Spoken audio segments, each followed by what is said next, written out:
Good morning from Fast Company. Here's our daily look into what's driving today's creative business leaders.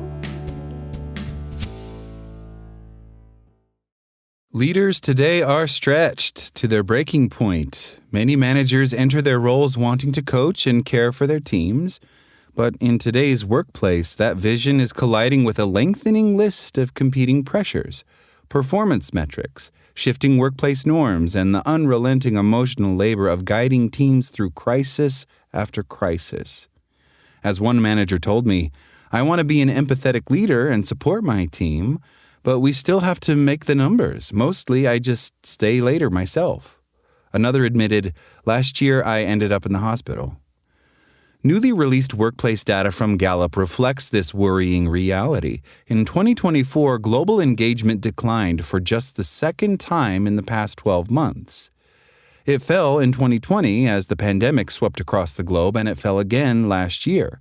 Importantly, Gallup reports the drop in engagement was not due to worker engagement levels. It was entirely due to declining engagement levels among managers. The rise and fall of manager engagement. So why are managers feeling less engaged on the job?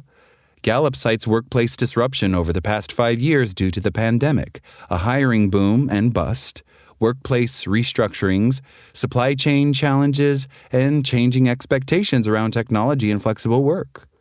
The political and social upheaval of recent years has likely also taken a toll, particularly as managers are often tasked to pull teams together through fractious times.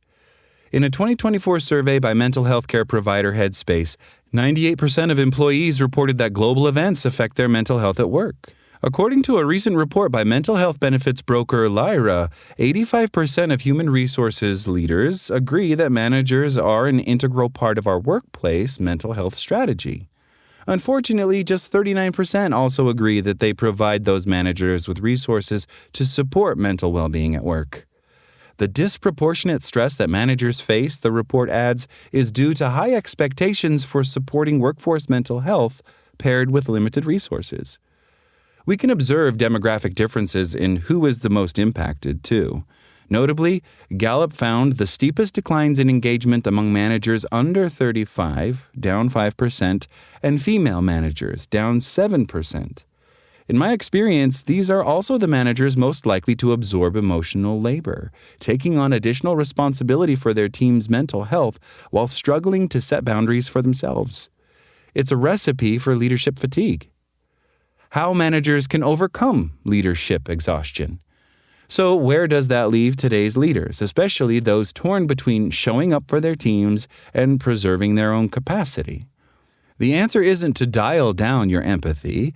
It's to practice that empathy in ways that are sustainable. That means setting boundaries, protecting your own energy, and modeling healthy leadership.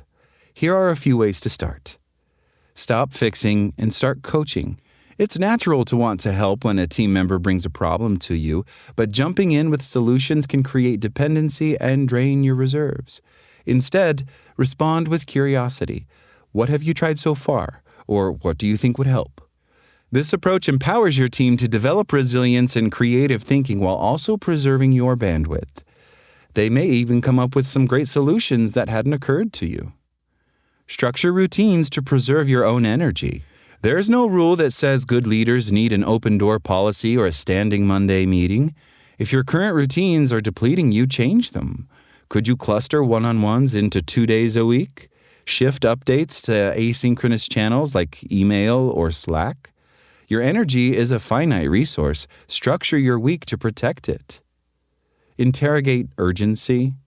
There are some emergencies, but not everything is an emergency.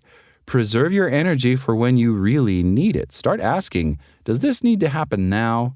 And what's the worst that happens if this waits?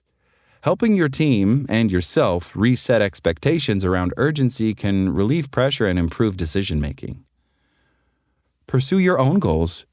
Your identity is not just the person holding everything together. Leaders need renewal too. Whether it's training for a marathon, learning to play the piano, or pursuing a professional certification, make sure you have something on the horizon that's just for you. These personal goals restore energy and remind you that your needs matter too. Delegate and celebrate others' strengths. Delegation isn't just efficient, it builds trust and engagement. Maybe you're not great at spreadsheets or memo writing or icebreakers. Somebody on your team probably is. Hand over those responsibilities and praise mightily their superior expertise in the areas you despise, both to them and in front of others, so they're recognized for that work. Identifying where others excel and delegating effectively can alleviate pressure and allow others to shine. Leading with presence and compassion isn't easy, but it shouldn't be unsustainable. Empathy isn't a blank check on your energy or availability. By setting healthy boundaries, modeling sustainable practices, and protecting your own well-being, you can lead with strength and compassion over the long term. Start with one small shift. Say no to a non-essential meeting. Delegate one lingering task. Or block an hour for something that restores you. Your team doesn't just need you to care. They need you to last. That's all today from Fast Company. Talk to you tomorrow.